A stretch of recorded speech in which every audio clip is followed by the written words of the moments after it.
अस्सलाम वालेकुम। इस वीडियो में हमने प्रिपरेशन ऑफ प्लाज्मिड डीएनए के बारे में पढ़ना है। इससे पहले हम preparation of total sale DNA के बारे में पढ़ चुके हैं। और होता क्या है इसमें, मतलब एक सेल है, सेल में से हमने डीएनए को निकालना है, ठीक है। तो वो था preparation of total sale DNA, pure DNA को निकालना है। और यहाँ पर प्लाज्मिड डीएनए को हमने निकालना है, ठीक है।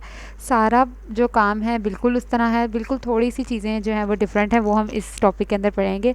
तो इस लेक्चर को देखने से पहले ज़रूरी है कि आप एक दफ़ा टोटल सेल डीएनए की प्रिपरेशन देख लें ताकि आपको ये अच्छे से समझ आ जाए।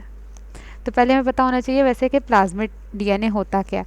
प्लाज्मिड जो है एक्स्ट्रा क्रोमोसोमल डीएनए होता है, ठीक है। ये इंडिपेंडेंटली रहता है, रेप्लिकेट खुद कर लेता है, ठीक है। तो ये होता है प्लाज्मिड। तो हमने इसके अंदर प्लाज्मिड डीएनए की प्रिपरेशन करनी है। तो जैसे मैंने पहले कहा कि वो सेम वही स्ट्रेटजी है जिस तरह से टोटल सेल डीएनए को प्रिपेयर करते हैं, लेकिन इसके अंदर डिफरेंस एक छोटा सा ये आ जाता है कि इसके अंदर हमने प्लाज्मिड की जब हम प्रिपरेशन करते हैं तो इसके अंदर हमने जो प्लाज्मिड डीएनए है और बैक्टीरियल क्रोमोसोमल डीएनए, इसको इससे अलग करना होता है। मतलब उसके अंदर टोटल सेल डीएनए के अंदर तो बस हमने डीएनए निकाल दिया और डीएनए को हमने प्योर वगैरह कर लिया, मतलब प्रॉपर हमने एक डीएनए निकाल दिया, बात ख़त्म होगी। लेकिन इसके अंदर क्या करना है, डीएनए तो हमने निकालना है, लेकिन अब हमने एक चीज़ का ध्यान रखना है कि हमने प्लाज्मिड डीएनए निकालना है बीच में से। बैक्टीरियल क्रोमोसोमल डीएनए वो नहीं आना चाहिए, क्योंकि एक सेल है अगर, तो उसके अंदर ये बैक्टीरियल डीएनए पड़ा हुआ है, क्रोमोसोमल डीएनए, और ये प्लाज्मिड डीएनए पड़ा हुआ है।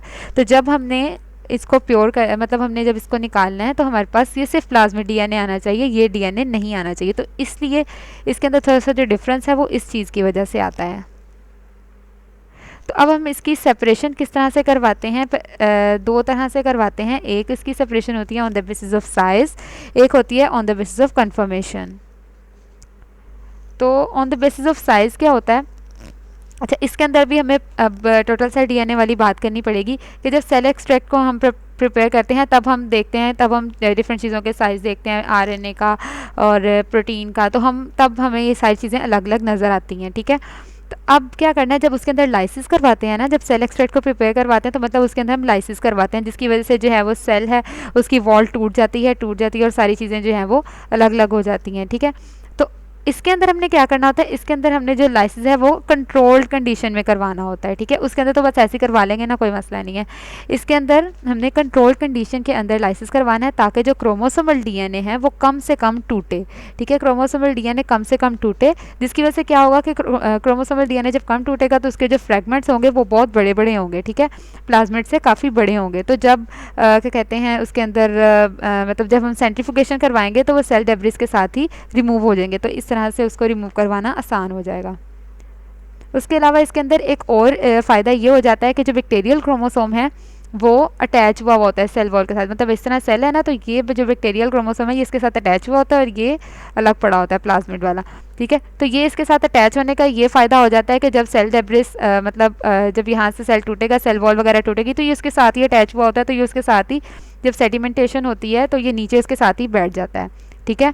तो इसका मतलब ये कि जो हमने ये सारा काम करवाना है, जो लाइसिस वगैरह करवाना है, वो हमने बहुत ध्यान से करवाना है ताकि बैक्टीरियल डीएनए टूटे ना, बहुत कम टूटे। अच्छा इसके अंदर अब हम देखते हैं इकोलाई और उसके रिलेटेड स्पीशीज़ में किस तरह से होता है कि ईडीटीए और लाइसोजाइम को हमने ट्रीट करवाना है बिल्कुल उस तरह से जिस तरह टोटल सेल डीएनए के अंदर भी हमने ऐसे ही किया था। ईडीटीए और लाइसोजाइम को हम ट्रीट करवाते हैं ताकि इसकी सेल वॉल टूट जाए, तो इसके अंदर भी हमने वही करवाना है, लेकिन इसके अंदर एक डिफरेंस ये आ जाता है कि इसके अंदर सुक्रोज की मौजूदगी में करवाना है, ठीक है। सुक्रोज जब होगा तो उसकी वजह से ये फ़ायदा होगा कि जो सेल्स हैं ना ये अचानक से फटेंगे नहीं, ठीक है। मतलब अचानक से सारा टूट नहीं जाएगा, बल्कि थोड़ा थोड़ा करके टूटेगा, जिससे हम यहाँ पर देख सकते हैं, ठीक है। ये स्फेरोप्लास्ट बन जाएगा, एक ये स्ट्रक्चर बन जाएगा जिसको हम क्या कहते हैं, स्फेरोप्लास्ट कहते हैं, ठीक है। इसके अंदर क्या है, हम देखते हैं सेल वॉल जो है वो पार्शली डिग्रेडेड है, जबकि सेल मेम्ब्रेन वैसे की वैसे पड़ी हुई है। टोटल सेल डीएनए के अंदर भी हमने ये चीज़ पढ़ी थी कि ईडीटी और लाइसोजाइम किस लिए यूज़ होता है, सेल वॉल को डिस्ट्रॉय करने के लिए, ठीक है। और जो दूसरा होता है एसडीएस या कोई डिटर्जेंट हम यूज़ करते हैं सेल मेम्ब्रेन के लिए, तो सेल वॉल तो इस तरह से इसके अंदर होगी ख़राब, ठीक है। तो अब हम देखते हैं कि आगे डिटर्जेंट वाली बात के अब हमने क्या करना है, उसके अंदर हम करते थे एसडीएस यूज़, ठीक है, यानी आयनिक डिटर्जेंट हम यूज़ करते थे एसडीएस। तो लेकिन इसके अंदर हमने नॉन आयनिक डिटर्जेंट को यूज़ करना जिसको हम कहते हैं ट्रिटोन X100। ये क्या है, ये हम क्यों यूज़ करते हैं, ताकि क्रोमोसोमल ब्रेकेज ना हो, ठीक है। ये एसडीएस क्रोमोसोमल ब्रेकेज करता है लेकिन इसमें हमने नहीं करवाना है, इसलिए हम इसके अंदर ट्रीटोन X100 यूज़ करते हैं। अब जैसे मैंने पहले भी कहा था कि ये उसके साथ अटैच होता है जो क्रोमोसोमल डीएनए है, ठीक है। अब जब हम ट्रीटोन X100 करवाएंगे तो हम ये देख सकते हैं ये सेल एक्सट्रैक्ट, ठीक है। उसके बाद हम इसकी जब सेंट्रीफ्यूगेशन करवाएंगे तो उससे क्या होगा कि ये नीचे सेल डेब्रिस है, ठीक है। उसके बाद लार्ज डीएनए फ्रेगमेंट्स और ये ऊपर ऊपर प्लाज्मिड आ गया है, ठीक है। इसको हम क्लियर लाइसेट कहेंगे, ये जो प्लाज्मिड वाला जो हमें मिल गया है। अच्छा, अब ये एक दफ़ा हम पूरा देख लेते हैं कि ये बैक्टीरियल क्रोमोसोम है ये, ठीक है, और ये एक सेल है। अब इसके अंदर हमने क्या करना है, पहले लाइसोजाइम और ईडीटीए के साथ हमने इसको ट्रीट करवाना है सुक्रोज की मौजूदगी में, जिसकी वजह से ये स्फेरोप्लास्ट बन गया। उसके बाद हमने detergent, non ionic detergent use करना है ट्रीटोन X100, तो ये हमें सेल एक्सट्रैक्ट मिल गया। उसके बाद हमें इसकी सेंट्रीफ्यूगेशन करवानी है, तो हमें ये तीनों चीज़ें अलग अलग मिल गई। अब हम इसके अंदर देखते हैं कि ये हमें मिल तो जाएगा, लेकिन इसके अंदर थोड़े बहुत क्रोमोसोमल डीएनए के भी पार्ट्स हमें मिल सकते हैं, ठीक है। जो जाहिर सी बात है, अब ज़रूरी तो नहीं कि सारा ही ना टूटा हो, थोड़ा बहुत क्रोमोसोमल डीएनए तो टूटेगा, ठीक है, यानी कि छोटे छोटे पीसेस भी उसके होंगे तो वो भी उसके अंदर मिक्स हो जाएंगे। दूसरी चीज़ ये कि प्लाज्मिड्स जो खुद ज़्यादा बड़े प्लाज्मिड्स हैं वो भी नीचे बैठ सकते हैं, तो इसलिए ये जो प्रोसेस है ये कोई बहुत ज़्यादा अच्छा नहीं हम इसको कह सकते हैं, ठीक है। तो इसलिए हमें डिफरेंट कोई और मतलब तरीका हमें देखना पड़ेगा। तो उसके लिए अब हम देखते हैं on the basis of confirmation, ठीक है।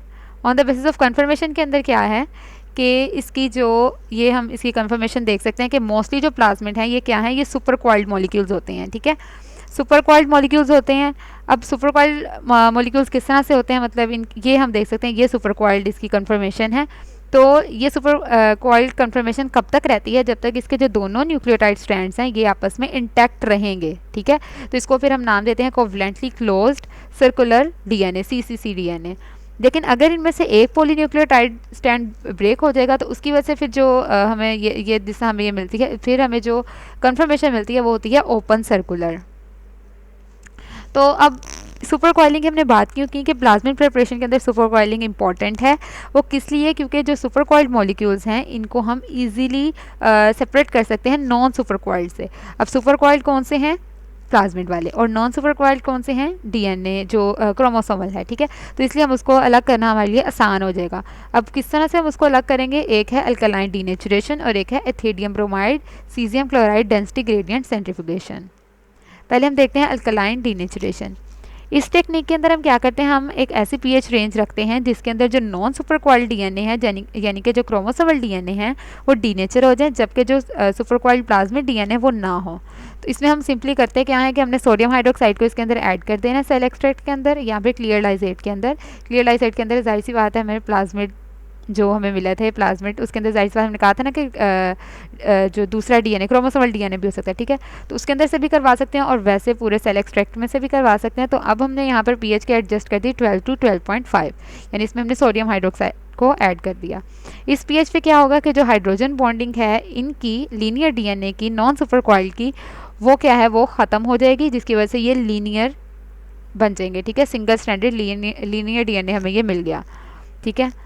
उसके बाद क्या होगा, उसके बाद अगर हम मज़ीद एसिड को ऐड करेंगे, पहले हमने बेस ऐड की, अब हम एसिड को ऐड करेंगे, जिसकी वजह से क्या होगा जो लीनियर डीएनए हैं ये आपस में गुच्छा बना लेंगे, ठीक है। जब इस तरह से हो जाएगा तो उसके बाद हमें क्या करना है, इसकी सेंट्रीफ्यूगेशन करवानी है। तो जिसके अंदर क्या है जो लीनियर डीएनए मॉलिक्यूल्स हैं उनका पैलेट नीचे बैठ जाएगा और सुपर क्वाइल्ड प्लाज्मिड जो है वो ऊपर आ जाएंगे। तो इस तरह से अल्कलाइन डीनेचुरेशन से इनको अलग अलग किया जा सकता है। ये एक दफ़ा हम सारा देख लेते हैं कि ये लीनियर डीएनए ये सुपर क्वाइल्ड प्लाज्मिड्स हैं। हमने क्या किया, यहाँ पर बेस ऐड की सोडियम हाइड्रोक्साइड। इसके बाद क्या हुआ कि इसकी पीएच ज़्यादा हो गई, जिसकी वजह से ये इसकी हाइड्रोजन बॉन्डिंग टूट गई। तो उसकी वजह से क्या होगा, ये सिंगल स्टैंडर्ड लीनियर डीएनए है, ठीक है। अब जब हमने इसकी पीएच जब इसके अंदर हमने एसिड को ऐड किया तो क्या होगा कि ये गुच्छा सा बना लेंगे लीनियर डीएनए और बाद में सेंट्रीफ्यूगेशन जब करवाएंगे तो ये नीचे बैठ जाएंगे और सुपर क्वाइल्ड प्लाज्मिड ऊपर आ जाएंगे। तो इस तरह हम इन्हें अलग कर लेंगे। फिर इसके बाद दूसरा तरीका इसके अंदर आ जाता है ethidium bromide caesium chloride density gradient centrifugation. पहले हम सिंपली डेंसिटी ग्रेडियंट सेंट्रीफ्यूगेशन देखते हैं होती क्या है। इसमें हम क्या करते हैं, सिंपली सीजियम क्लोराइड को हम यूज़ करते हैं और उसको हम बहुत ज़्यादा हाई स्पीड पे उसकी सेंट्रीफ्यूगेशन करवाते हैं, जिसकी वजह से क्या है इसके अंदर एक कंसनट्रेशन ग्रेडियंट प्रोड्यूस हो जाता है, ठीक है। जब इसके अंदर ग्रेडियंट प्रोड्यूस हो गया सॉरी डेंसिटी ग्रेडियंट प्रोड्यूस हो जाता है, यानी कि यहाँ पर डिफरेंट डेंसिटी है, यहाँ पर ये हम देख सकते हैं ये डिफरेंट डेंसिटी होती है, ठीक है। अब क्या होगा कि ये जो मैक्रोमोलिक्यूल्स हैं, जैसे ये इसके अंदर डीएनए, आरएनए, प्रोटीन्स वगैरह हैं, ये क्या होंगे, ये उस डेंसिटी ग्रेडियंट के लिहाज से वहाँ पर अरेंज हो जाएंगे। जैसे कि अगर डीएनए की जितनी डेंसिटी है वो उस जगह पे चला जाएगा जहाँ पर सीजियम क्लोराइड की डेंसिटी उतनी है। जैसे डीएनए की अगर डेंसिटी 1.70 होती है, तो जहाँ पर सीजियम क्लोराइड की डेंसिटी 1.70 है वहाँ पर डीएनए आ जाएगा, प्रोटीन्स ऊपर आ गए हैं, ठीक है, और क्योंकि उनकी डेंसिटी बहुत कम होती है, और आरएनए नीचे आ गए हैं, ठीक है। तो यही जिसे हम कहते हैं कि डीएनए की जो बायोएंट डेंसिटी है वो इतनी होती है, तो ये वहाँ पर चला गया जहाँ पर सीजियम क्लोराइड की भी इतनी डेंसिटी है, ठीक है। तो इस तरह से जो इस तरह से डेंसिटी ग्रेडियंट सेंट्रीफ्यूगेशन से हम क्या करते हैं, हम डीएनए, आरएनए और प्रोटीन्स को सेपरेट करवा सकते हैं। टोटल सेल डीएनए के अंदर हमने दो तरह से किए थे, एक कॉलम क्रोमेटोग्राफी, ठीक है, और दूसरी चीज़ थी क्या कहते हैं, ऑर्गेनिक एक्सट्रैक्शन। तो उसका ये अल्टरनेटिव है, ठीक है, मतलब उसकी बजाय हम इस काम को भी करवा सकते हैं। अब मेन हमारा काम था, हमने डीएनए जो है उसके अंदर से प्लाज्मिड डीएनए और क्रोमोसोमल डीएनए को अलग करवाना है। तो वो अब हम देखते हैं वो हम कैसे करते हैं।